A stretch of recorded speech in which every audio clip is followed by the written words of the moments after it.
I don't actually have an intro written for this video, and part of that's because the first 3 entries of this, for like the first 3 episodes, were all written for my Marvel vs. DC review, and I eventually cut them out because while I was making that, well, the Batman vs. Iron Man reveal happened.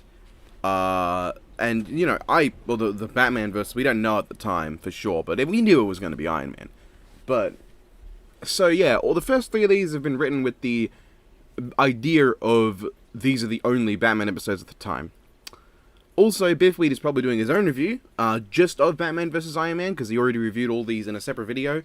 And you can guys go check that out. I'll link both in the description, obviously. But let's just get going with this shit. Next time on Death. Batman vs. Spider-Man is about the best Batman Go on Death battle. It's a fine episode with an analysis that gives me little to really talk about, given it's just fine. I mean, it has some comedic moments, it goes through the necessary stuff, the ending clips are literally perfect. Now, while it doesn't tell you much in terms of actual analysis for Versus, this is Season 1, what the fuck do you expect? I'll tell you what you don't expect, this animation quality. This animation legitimately makes better use of Batman's gadgets than Batman vs. Captain America, and better use of Batman's abilities to weaponize the environment than Batman vs. Black Panther. As well as successfully showing off Spider-Man's personality despite only having voice clips from official games and no actual voice actors to write original dialogue for the fight. His incredible arrogance gets him into a bind really quickly, and his lack of taking things seriously gets him exploded. I also like the sound design. Ooh, this sound design gets meaty. Every hit feels like it packs in a ton of impact, and some moments like Batman kicking Spider-Man through windows and dropping him onto a car feel really painful. The fight even has some moments that I find genuinely memorable. Most notably everything after Spider-Man gets knocked off the building up until he crashes into the car. The kick through the window, Batman taking out all the lights, somehow they're clearly inside those. How did the Batarang, I guess remote control Batarang? Spider-Man using his spider sense to find Batman anyway and actually getting the upper hand as a result. The bat attack, and then Spider-Man just kicking Batman's face, sending him out the building, only for bats to drop him and then also explode him. I also like Spider-Man using Batman's own grappling hook to get him closer, only for Batman to double back with the electrical shock thing. While Batman does pound on Spider-Man a lot throughout this fight, I like how it's done because, well, the thing is that it makes sense.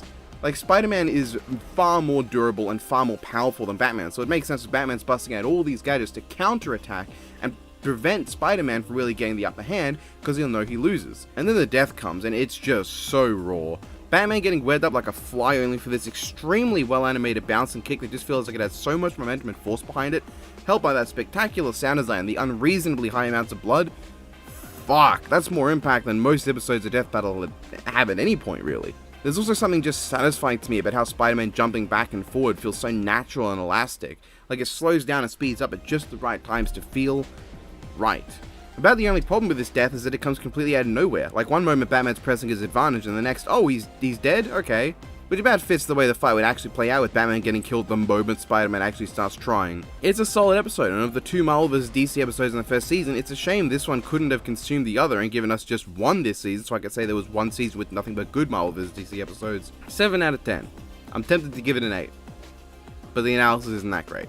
Great big eagle-shaped freedom balls of steel. Batman vs. Captain America is just like a more inept version of Batman vs. Spider-Man. Like, the analysis is fine, if rather interesting, with little to keep me entertained.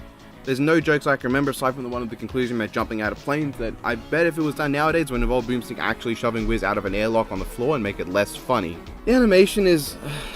it's fine, it's just meh as hell. The actual animation looks good, it's smooth, it's not janky, sound design's good, but the choreography is boring. Captain America lands a few hits at the start, then one big one and does nothing else all fight but get bodied. At least Spider-Man had his moments to shine, intermittently placed throughout. As well as the fact that in that fight, Batman used a lot of gadgets. He used batarangs, exploding batarangs, smoke bombs, a bolus, obviously non-lethal C4, that exists, his grappling hook, the gadget that makes bats attack for him, and his full body shocker thing. He used a lot of gadgets to prevent Spider-Man from getting the upper hand.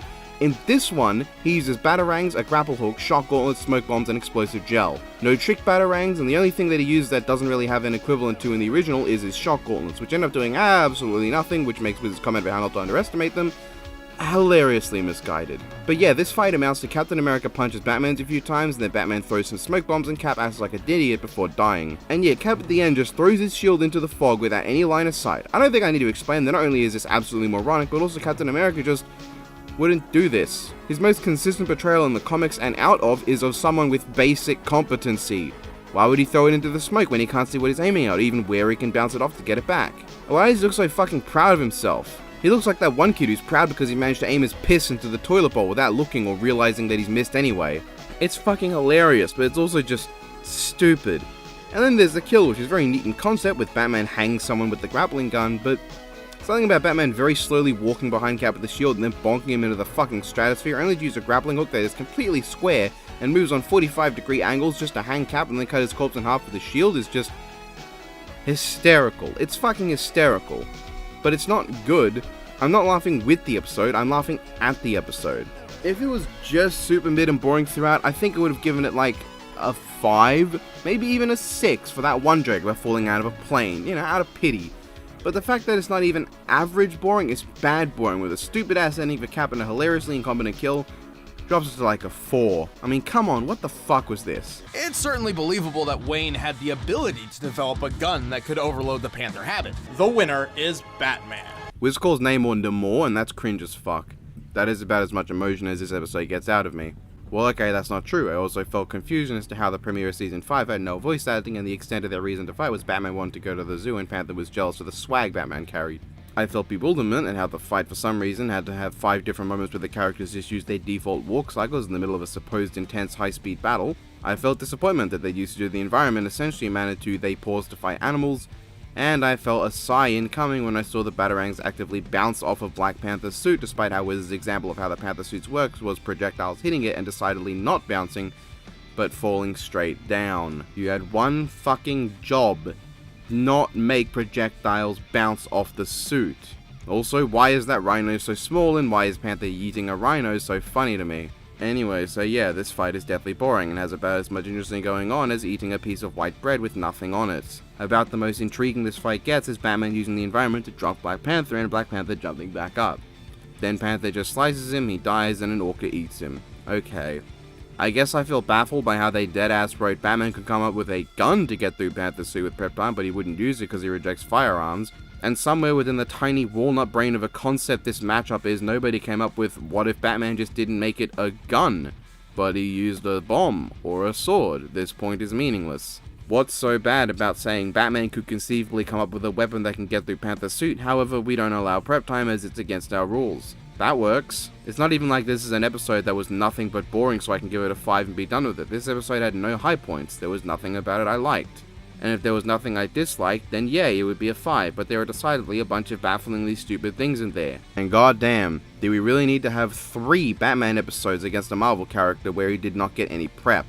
Batman gets no voice acting in any of them, he uses pretty much the same piece of his utility belt in every version, progressively using less and less as time goes on, and his opponents pretty much all have the exact same dynamic of stronger, so Batman has to try and avoid them. This is so dreadfully uninteresting, creatively brain dead, and just so fucking boring. At least one of these times, you could have instead used a character who physically matches Batman, and it was less about Batman avoids the guy much stronger than him, and actually about Batman trying to press his advantage because he actually has one. 2 out of 10. At least Batgirl vs. Spider-Gwen had things happening to talk about and reached a level of incompetency where it was actually entertaining at certain points, and also had a good analysis. Speaking of the analysis, I completely forgot to actually mention it when writing this script, but honestly there's nothing to say beyond there are some things that are really bad and some things that are meh. I also am incredibly bothered by how they bring up all these very interesting and cool weapons that Black Panther could have used in the fight, but instead decided to have him use literally none of them. It is not a good look to bring up all these excellent abilities Panther has, but then in the fight, not only do you have Batman use less weapons in his utility belt than he used in the other episodes, but you also have Panther use absolutely nothing. Not only does this poorly represent Batman, but it also poorly represents Black Panther, using basically his equipment from the MCU, but not even that, because at least casuals would recognize the big sonic, explosive, concussive, whatever pulse that he has in the MCU with the vibranium. Something that he definitely does not use in this fight. So really, I don't know what they were doing. Hopefully Batman vs. Iron Man will be the glow-up Batman desperately needs. That one might actually make a dent in your wallet. What are you talking about? It's just a car. This is quite an episode. There's a lot to say here. First off, I'm glad this episode exists in a vacuum. Batman with all his suits versus Iron Man with all his suits is a good idea. It's just that in the context of Death Battle, we've gotten him 3 times in the past. I know the obvious thing is, well, Batman now has a bunch of stuff he didn't in the last 2 episodes. But the thing I want to know is, what about his character? Has that changed at any point? After all, Death Battle's combatants are more than just their power sets, more than just what they bring in a fight physically. What about his personality? What has changed about that? Nothing? well then all the stuff they talk about involving his story and personality in the analysis is not very interesting, and that's half of what I watch these analyses for. The actual versus stuff I could get by just reading a respect thread. So yeah, Batman's analysis wasn't terribly exciting. It was nice to hear about the Hellbat, and to watch them gloss over what everyone's argument for Batman's victory actually was with the final Batsuit's massive team-wide memory wiping thing, which I don't think was actually brought up aside from this moment and a corner here, which, you know, the moment that was glossed over, I kind of knew that Iron Man was going to win, and hey, look, he did. The fact that the final Batsuit got as much attention as that piece of shit Justice Buster is just sad. Hellbat is fine, but for as cool as it doesn't come off as the most interesting herald we've gotten, with its powers amounting to punching really hard and shooting lasers. Still, I was hopeful for the fight to give me what I wanted. Tony's analysis, however, fared better. It had some of the issues I have with repeated characters, but the ending tackled his character arc, and I genuinely liked the line at the end too. Starting the analysis with him being made of iron and ending it with a callback to that, and then referring to a heart of gold? That's just really good writing. It's an extra touch of care for a character's story and arc that gave me what I wanted for his analysis. And honestly, the only joke I actually laughed at in this whole analysis was also Tony's. The part where Wiz tries to describe nuance only for Boomstick to simplify it like a lummox is great, and I love Chad's delivery of Boomstick's line.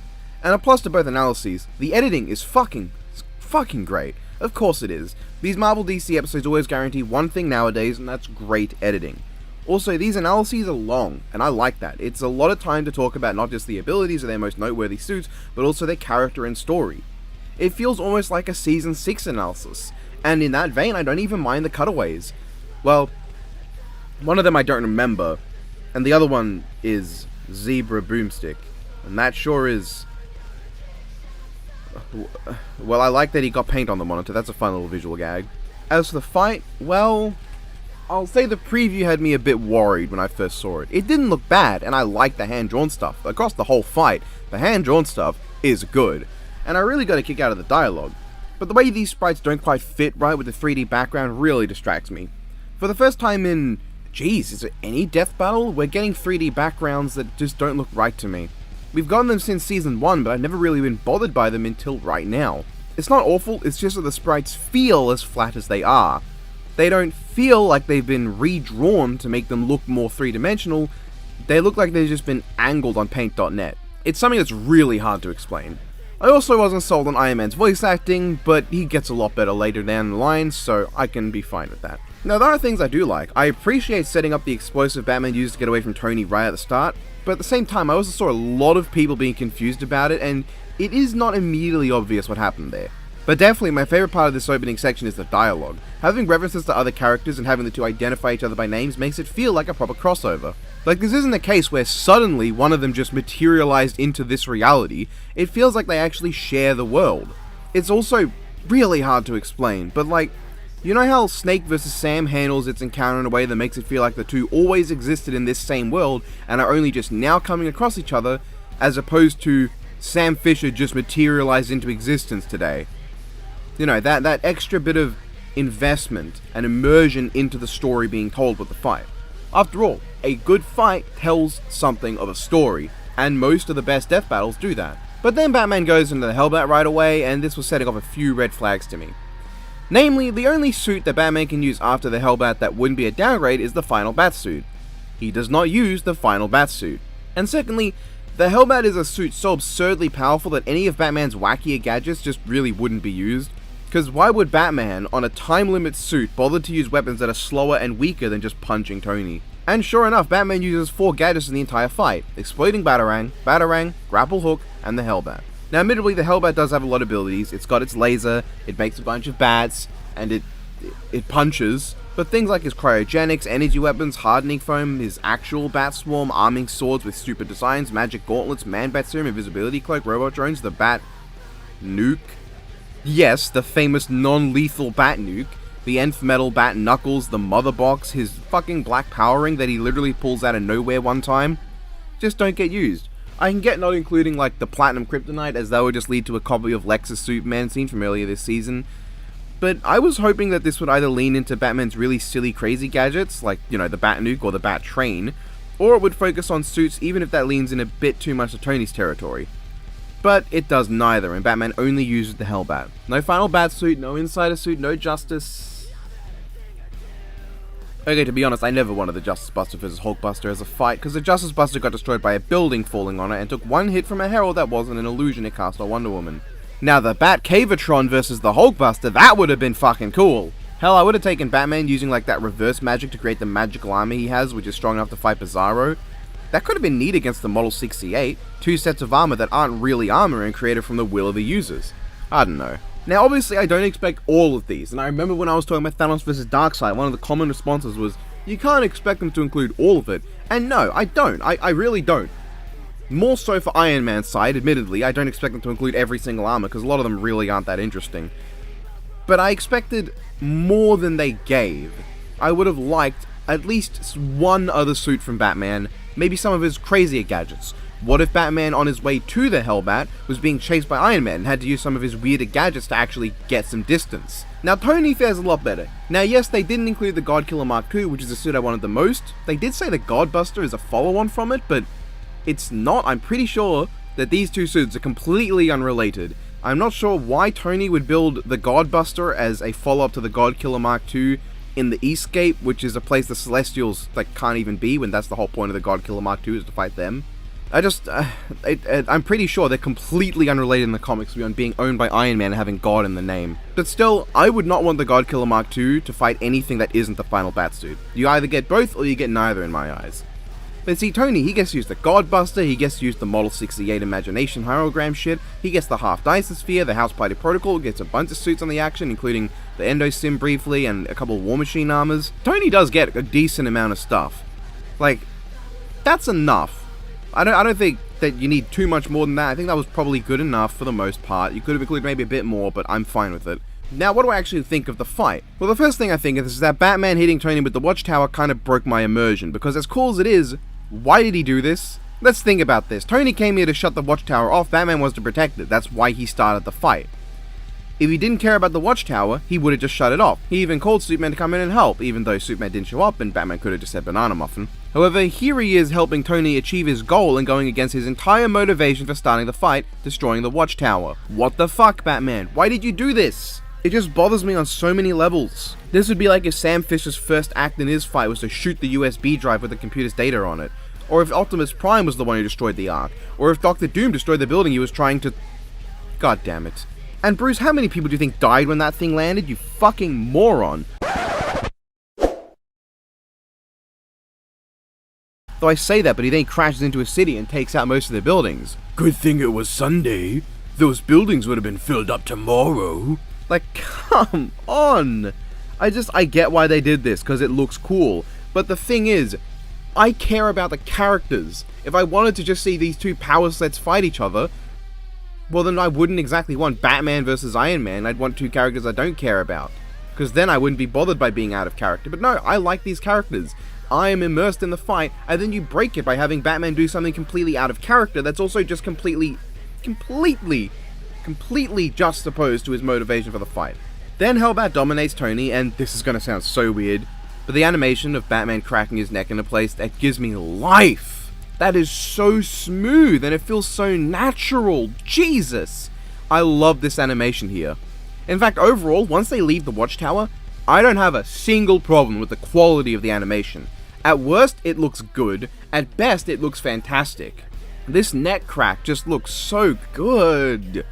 Maybe this is something just an animator like myself would notice, but it's so smooth. Jesus Christ.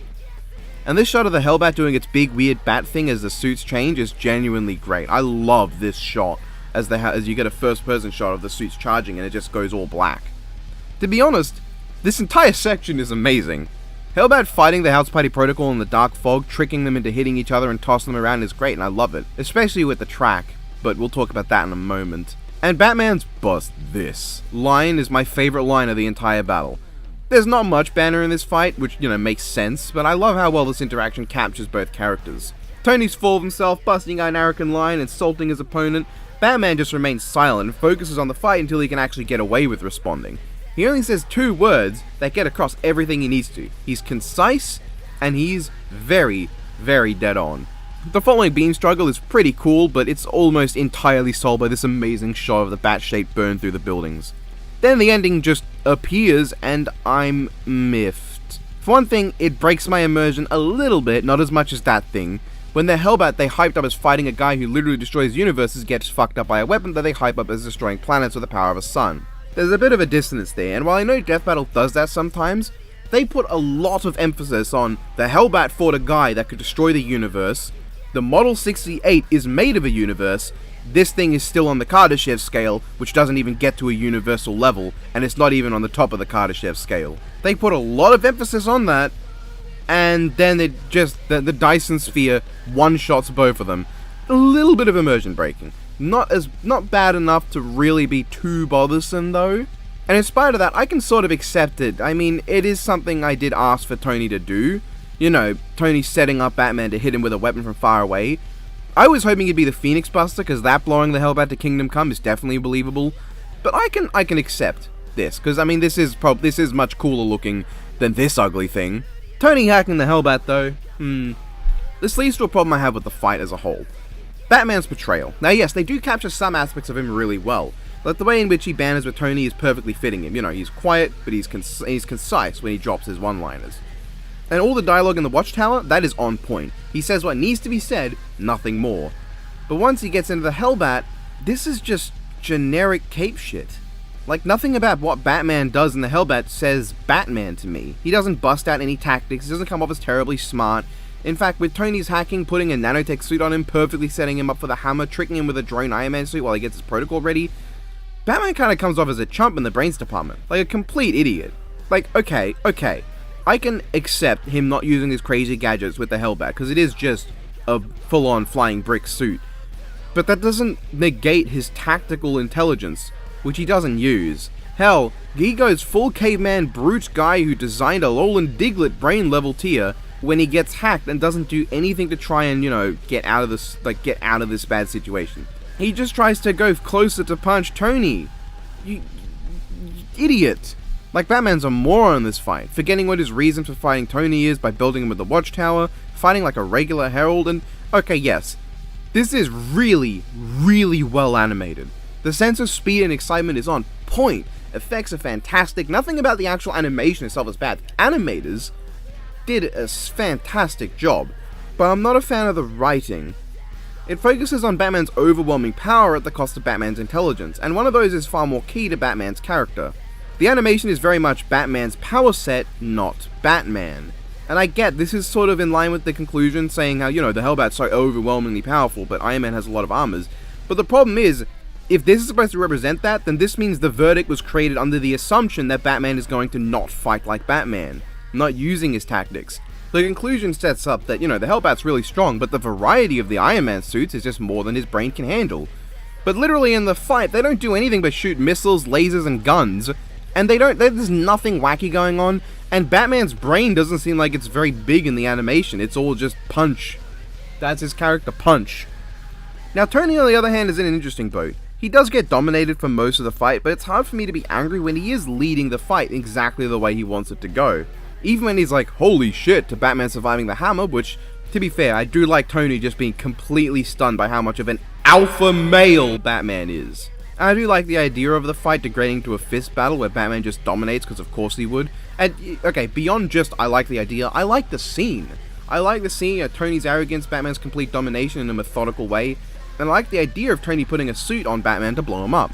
In fact, if this fight had been full of both of them being smart, with Batman having a ton of got-you moments as well, where he leads Iron Man to a position for him to hit him with something, or he outsmarts Iron Man at any point, I would be okay with this fight ending with Tony's intelligence getting one last hurrah on Batman. But the fact that Tony apparently slipped this on in the Watchtower, probably in this moment where he grabs Batman, and didn't immediately use it once he saw the Hellbat dominating his suits, just blowing up from the inside, it kinda makes Tony seem both uber Chad smart and also limp dick virgin dumbass. If he had slipped it on while doing this attack here, then I'd probably be a bit more accepting of it. Though the explosion is very...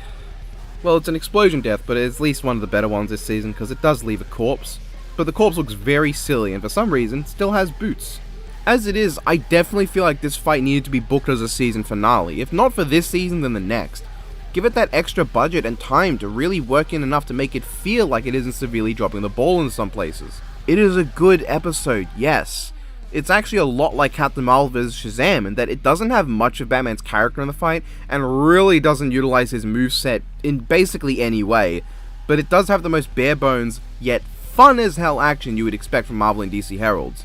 In its simplicity though, it does bring a lot of problems, but it does have a lot of just general fun. I enjoyed watching this the first and second time, but on the third time when I wasn't with the generally good vibes of having friends to watch it with me, my opinion drifted a little. It had some of what I wanted, but missed out on a lot. And sure, I couldn't expect the fight to be my exact vision, but I still think it's not much to ask that Batman, the Batman, gets portrayed as more than a straightforward slugger with no intelligence. Even Batman vs. Black Panther portrayed Batman better. I mean, it's a worse episode, by far, and in terms of the actual gadgets, it does not portray Batman better. They're about equal, but I mean, at least Hellbat does things, which Batman's gadgets in that episode didn't. But the thing is, in that episode, Batman leads Black Panther into a good situation for him. In Batman vs. Captain America, he blinds Cap and makes up a plan to deal with him due to his overwhelming strength. In Batman vs. Spiderman, well, he's leading the entire fight because of his intelligence. In this one, it's all brute force Batman, very little, the actual character. Hell, Superman, who's generally seen by dumb people on the internet as a brain-dead punch man with no intelligence, got to show more intelligence in this fight with Goku.